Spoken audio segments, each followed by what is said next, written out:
Dans l'année, il y a toujours des événements pour montrer les futures figurines qui sortiront dans les prochains mois, et les journalistes se régalent hein, et des fois nous partagent quelques clichés. Certains clichés ne peuvent pas être dévoilés en photo sur les réseaux sociaux, mais des fois on a des nouveautés qui arriveront par exemple en février, hein, puisqu'on a eu toutes les figurines qui ont été dévoilées en janvier, et là Dengeki Hobby nous permet de voir quelques figurines qui sortiront février, mars, et aussi de voir un petit peu les produits peut-être définitif du mois de janvier. Dans cette vidéo, nous verrons bien évidemment du Dragon Ball Z, nous verrons aussi du Kimetsu no Yaiba, du Spy X Family, mais surtout du Naruto. La 73e édition de la Prize Fair.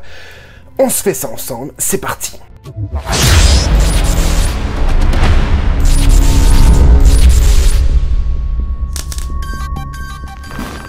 Hey, salut tout le monde, c'est Francis Stark et bienvenue sur ma chaîne là où passionné rime avec qualité. Aujourd'hui il fait chaud, il fait beau, mais je vous fais quand même une vidéo. On commence tout de suite avec des figurines, on va en avoir beaucoup, hein, donc je vais pas trop perdre de temps. On va aller faire un petit peu toutes les licences, même les licences que je ne connais pas. Les gammes je les connais, les noms je les connais, de toute façon tout est écrit sur le site de Dengeki Hobby, et justement surtout sur ce site que vous retrouvez aussi en descriptif si vous voulez aller revoir de vos yeux les photos. Et on commence ensuite avec cette Glitter and Glamours de TA qui sortira en janvier, le 3 janvier exactement. Donc ce que vous voyez ici, donc 2024, hein, ici c'est janvier et ici c'est le 3 tout simplement. Quand il n'y a qu'un seul chiffre, c'est le mois. Voilà, pour qu'on s'y perde pas, parce que moi je me suis déjà perdu dans des précédentes vidéos. Enfin bref, donc voilà, on commence tout de suite. Je vais réduire un tout petit peu le truc. Voilà, c'est pas mal du tout, hein. On a une très très belle représentation de ce personnage, je trouve magnifique, hein, elle respire bien, etc. Sachez que pour toutes les figurines qui sortiront en janvier, une vidéo spécifique arrivera avec les multi-angles, etc. Donc voilà pour cette cette lame, pardon, qui sortira en février, et voilà, justement, Rem. Donc c'est pareil, hein, je vous montre ça vite fait, c'est pour de l'actu. Je sais qu'il y a pas mal de gens qui regardent mes vidéos pour savoir quelle figurine sortira quand, donc je me dois de vous montrer tout ça, et effectivement, sur les licences que je connais un peu plus, et ben, je vous montrerai, enfin, j'en parlerai un peu plus. J'ai commencé par le bas, puisque d'abord, vous avez le mois et l'année, et ce qui est écrit ici, bon là, c'est écrit en japonais, mais bon, voilà, et ensuite, vous voyez la figurine qui sortira justement au mois de mars, toujours pour le mois de mars. Bon là il y a des trucs, voilà, bon ça je sais pas c'est quoi, mais c'est pas mal, j'aime bien le côté latex, enfin bref, je vais pas m'attarder dessus, hein. J'ai envie de m'attarder dessus, mais je vais pas m'attarder dessus sur les licences que je ne connais pas trop. Voilà, c'est vraiment pour vous montrer tout ça. Je vous fais un petit surf sur toi, j'aime bien avec le carreau et tout, on a l'impression qu'elle sort d'un tableau.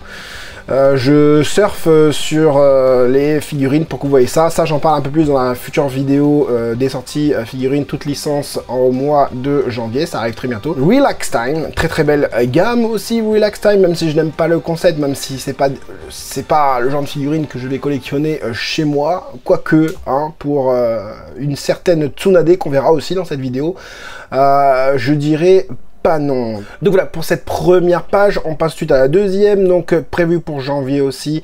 On a le 10e anniversaire de je sais plus quoi là, voilà, enfin je vous laisse regarder tout ce qui va se faire. C'est joli, hein. C'est pas mal, ça a l'air petit quand même. Voilà, c'est moi quand je me suis réincarné en slime, si je me trompe pas du coup. Voilà, oh, ah, ok d'accord.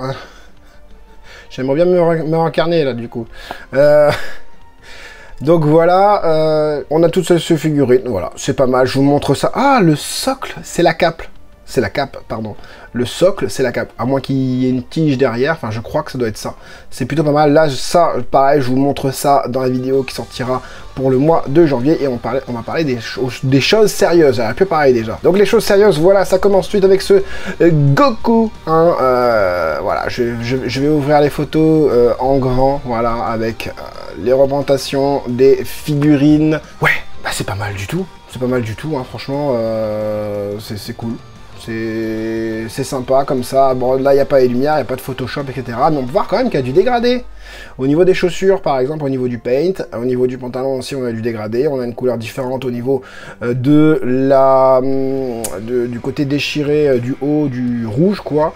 Et voilà, les cheveux n'ont pas l'air d'avoir trop morflé au niveau des effets de moulage à l'intérieur, donc ça va à très beau regard. Ce qui est dommage pour Dengeki Obi, c'est que il reprend les mêmes plans que Bandai nous a pris, en fait, c'est un peu dommage. Donc ça, j'en ai parlé dans ma vidéo précédente, hein, Clear Rise, 17 cm je crois, ici on est sur 17 cm aussi pour la Solid Edge Works de Fuliza, encore une fois le visage, et vous avez été nombreux à me le dire dans les commentaires que le visage vous n'avez pas trop aimé. Alors pour certains c'est le nez, c'est la bouche, pour certains il ressemble à un alien, en même temps c'est un alien.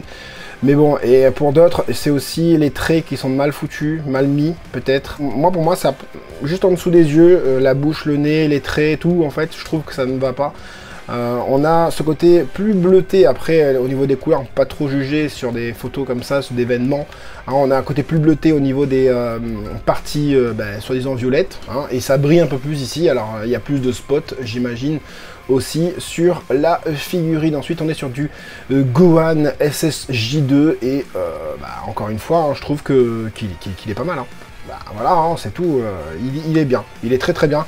Vous voyez le gazon du coup il est un peu plus clair et c'est pas modélisé hein, le gazon hein. Voilà, j'en ai vu dire ouais que c'est modélisé machin, trop bien, les cailloux sont bien modélisés avec plein d'impact, enfin pas d'impact mais des stries pardon au niveau pour faire un effet caillou, roche, etc. avec les craquelures et tout, machin.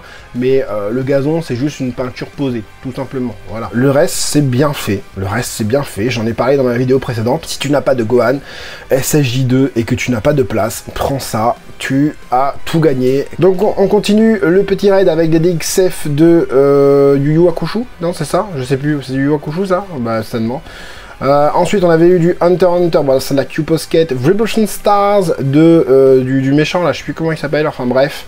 DX, alors The Violent DX Himiko Toga numéro 2, alors je vois pas du tout la différence avec le numéro 1, je ne comprends pas du tout c'est quoi le délire, est-ce que elle est en manga dimension?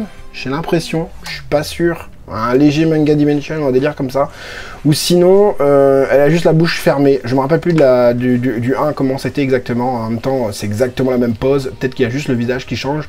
Et peut-être quelques couleurs aussi qui changent. Je ne sais pas. Glitters and Glamours de Nezuko qui revient cette fois-ci en color version spéciale. C'est-à-dire que c'est pailleté. Hein, je sais pas, là, je sais pas si vous le voyez, mais on a un effet pailleté au niveau des cheveux, de la veste, l'espèce de manteau kimono marron. Et des bas au niveau des chevilles. Ensuite on a du Mitsuri Kandoji qui revient encore une fois dans une couleur spéciale. Ils aiment bien en ce moment la couleur spéciale au niveau des Glitters and Glamours là. Donc février 2024 avec cette machin, je sais pas, alors est-ce que c'est pareil? Le problème c'est qu'on voit rien sur les photos en fait. Est-ce que les vêtements sont pailletés aussi? Ça ne m'étonnerait pas, pour avoir le même style que Nezuko, ou c'est juste une nouvelle pose ou quoi. J'avais bien aimé la première version, et celle-là a l'air quand même un peu mieux. Ensuite on passe à du Spy X Family avec Q-Posket de Anya Forger, je passe un peu plus vite. DXF de Your Forger qui est pas mal du tout, j'aime bien la DXF plutôt quali mais sans plus. DXF toujours cette fois-ci de Lloyd Forger, ouais. Lloyd Forger toujours, ils n'arrivent pas à le faire, je trouve. J'ai l'impression que son chara design est complètement mal représenté en figurine à chaque fois. Ensuite DXF, ah oui bah du coup les trois qui vont avec, c'est les trois DXF qui vont avec. À mon avis ça fera un super trio. Spy Family, Paldoce Collection volume 1. Alors on a une première, on a une toute première figurine. Paldoce Collection volume 1 qui se sortira le 4 janvier. Hein. Ah d'accord, ok, d'accord. Bon. Je me suis fait avoir. Je me suis dit on va avoir un truc génial en figurine et tout. Ok d'accord, c'est ça. Bon bah ok, hein. Sans plus. Donc Q-Posket, ensuite des petites Q-Posket, des mini qui s'appellent des petits Q-Posket. Anya, voilà. Break Time Collection, c'est les figurines en mode pause relax time. C'est Break Time, ils ont pas mis relax time. Alors c'est qui? Ah ouais, voilà, c'est pourquoi c'est pas du relax time, c'est du break time, parce que c'est une petite Anya Forger aussi. Anya est mise à l'honneur énormément en ce moment, enfin pour le début de l'année 2024 en tout cas. Et on continue sur la DXF, je crois que c'est Your Forger, et voilà, elle est belle, elle est très très belle. Alors c'est dommage juste les... Je sais pas pourquoi les pics là, je sais pas comment on appelle ça, les pieux. Je sais pas comment on appelle ça. Pourquoi ils sont tordus? Normalement, ils sont censés être hyper droits et tout ça. En tout cas, la figurine a l'air vraiment géniale. Franchement, comme ça, je trouve ça vraiment très très beau. Belle pose, belle représentation. J'ai l'impression de voir des manga Dimension, moi, avec plusieurs couleurs ici, ici et là. Ça fait bizarre. Est-ce que c'est les lumières? Ouais, je pense que c'est les lumières qui font ça. Je trouve que morphologiquement parlant, elle est nickel. Proportionnellement parlant, elle est nickel. Les cheveux sont super. Franchement, une très très belle figurine. Et j'ai toujours pas de figurine de cette série. Spy X Family. Si les DXF, surtout le Lloyd, du coup, s'il est bien fait. Parce que Anya, je crois qu'ils vont pas se louper. Et Anya, de toute façon, dans n'importe quelle gamme, tu peux la prendre. T'es pas obligé de prendre un DXF, quoi. Mais DXF, c'est pas très très grand. Pourquoi pas me faire une petite case dans mon setup de collection avec cette fameuse animée vraiment cool que j'ai vraiment appréciée. Et là, pour une trentaine d'euros, la petite Your Forger, elle est vraiment belle avec ses habits de tueuse, etc. Pff, franchement, nickel, ça sort en février. Ah bah tiens, on va voir tout de suite. Ah bah voilà, on voit tout de suite le Lloyd. Et il est bien, il est bien, il est bien. Bon, la coiffure là... un petit peu bizarre, hein, ici, là, surtout, au niveau du front, quoi. Le front est peut-être un peu trop bas, mais le reste, c'est plutôt pas mal. En plus de ça, je crois qu'il a un flingue dans la main. Si je me trompe pas, c'est cool. Ouais, c'est cool, les pieds et tout. Non, franchement, bien fait. DXF, parfait. Donc, attends, ça, du coup, ça sort, pareil, en février. Les deux sortiront en février. Alors, il faudrait prendre le duo, quoi. Là, en mars, Spy X Family, bah, tu vois, regarde, après, tu peux faire un truc comme ça, hein. Break Time Collection, tu prends une Anya comme ça. En fait, des Anya, t'en as... beaucoup, quoi. Et on termine du coup sur du Naruto Revolution Stars, la 5e version de Naruto pour la gamme Uzumaki Naruto, du coup la gamme Revolution Star, pardon, avec ce Naruto vraiment cool, hein. Je crois qu'on l'avait pas vu, on ne l'avait pas eu en prize. On l'avait eu en Ichiban Kuji dans cette forme, alors je me rappelle plus, hein, la forme. Vous me l'avez dit en plus en commentaire, mais je me rappelle vraiment plus du nom de la forme. Elle a l'air pas mal, on a ce côté vachement plastique, par contre au niveau du truc derrière, là, le Naruto est plutôt cool. Les couleurs, il y a du dégradé un peu par-ci par-là, c'est vraiment bien, il s'embête vraiment, hein, on peut pas dire un autre mot, à faire en sorte de bien faire la figurine Naruto. J'ai l'impression que après One Piece, et encore One Piece, je sais pas, même pas sûr, on a vraiment un bond en avant en termes de proposition de la part de Bandai concernant la licence Naruto. En même temps, Naruto, Boruto surtout, c'est énormément d'actualité. On va avoir 4 épisodes, je crois, spécial Naruto. On va avoir, on a eu les visuels manga des personnages de Sarada et Boruto en vieux, j'allais dire. En plus âgé. Sarada est stylée à mort. Elle est stylée à mort. Elle est pas comme sa mère, elle respire, je crois. Enfin, je me rappelle plus, je sais plus, j'ai vu d'autres fan art. Enfin, bref. En tout cas, ça a l'air génial. Enfin, on arrive sur le côté Naruto moderne dans Boruto. Et franchement, c'est cool. Les jeux aussi, apparemment. Je crois qu'il y a un jeu qui sort aussi, Naruto. Enfin, je sais plus. Mais Naruto... et la licence du moment. Pour moi, c'est la licence du moment, tout univers confondu. Vibration Star de Uchiwa Obito, c'est sa 2e fois où il est représenté dans cette gamme, et c'est pas mal aussi. C'est pas mal aussi, bon voilà, il est en pose dynamique, la cape qui se soulève. On a quelque chose de vraiment pas mal, au niveau des cheveux c'est pas pâté, c'est pas comme Naruto où des fois on a des cheveux, quoique là c'est bien fait aussi. On a des cheveux en mode frites McDo, tu sais, représentation des seins là. Non, là c'est super bien fait, ça sort en février ce truc là. Ce qui sort aussi en février c'est cette Effect Tram, donc pareil, deuxième version de Effect Tram de Uchiwa Sasuke. En fait c'est pas vraiment sa deuxième version, ce serait plutôt sa troisième, puisqu'on a eu celui quand il fait son Chidori, quand il est adulte et quand il est enfant. Donc ça fait déjà deux, là c'est la troisième on va dire. Mais bon, c'est sorti en même temps, donc peut-être qu'il compte les deux précédentes comme une, enfin, tu vois ce que je veux dire. Et elle est vraiment pas mal. Et j'ai l'impression de voir du recyclé quand même, puisque on avait eu aussi une Effect Tram de son frérot Itachi, hein, avec le même Susanoo mais en rouge, le même, voilà, le Susanoo un peu, les ossements, si ça représente un peu, ouais, les ossements, les os, la colonne vertébrale du Susanoo décalé, hein, comme ça. J'avais pas trop aimé au début, mais c'est vrai que ça rend stylé, vaut mieux que ce soit comme ça que ce soit trop droit. Enfin bref, et j'ai l'impression que c'est du recyclé au niveau du Susanoo derrière, mais par contre le Sasuke, il est bien. Il est bien, mais j'ai l'impression que la morphologie du personnage n'est pas celle du Sasuke adulte. J'ai l'impression que c'est vraiment un entre-deux, alors que normalement s'il a Susanoo, il fait quand même vachement grand. Normalement il est censé être grand. Et en plus de ça, il cache son œil, donc forcément il est grand quoi. Et là je trouve que, ouais je sais pas, il y a quelque chose, peut-être les pieds sont trop gros, il est bien, hein. La représentation est belle, hein. Mais le chara design, voilà, le chara design choisi, c'est pas vraiment ça. Le sculpte et tout ça est bien fait, mais ouais, je sais pas, il y a quelque chose dans le chara design qui ne me plaît pas. Après, est-ce qu'ils ont pas fait ça justement pour qu'il aille avec le Susanoo déjà fait?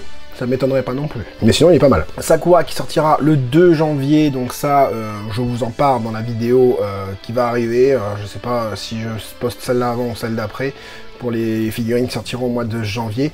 Et la belle Tsunade, voilà pourquoi je pourrais craquer pour cette gamme, hein, que je n'apprécie pas forcément, mais là, quand tu vois Tsunade comme ça, t'as vraiment envie. Ensuite, on a de la WCF, cette fois-ci de l'illustration du mangaka qui a fait Naruto, je sais plus comment il s'appelle, enfin bref, où je vous montre l'illustration en entier, là. C'était pour le sondage, tout simplement, du meilleur personnage de cette illustration, et c'est Minato qui s'est vu avoir son one-shot réalisé en manga. On va continuer du coup avec tous ces WCF. Alors c'est bien parce qu'on a les WCF en doré, version dorée, on a la version normale aussi.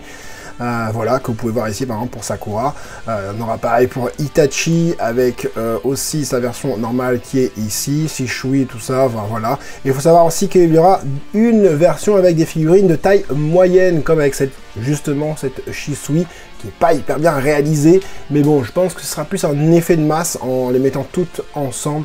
Ça rendrait vraiment pas mal comme sur l'illustration. Et bon là on a, comme vous voyez, le visage n'est pas très bien réalisé, les plis non plus sont pas super bien faits. Ensuite on a du Kakashi. Alors Kakashi, au niveau du chara design, il y a quelque chose qui me gêne.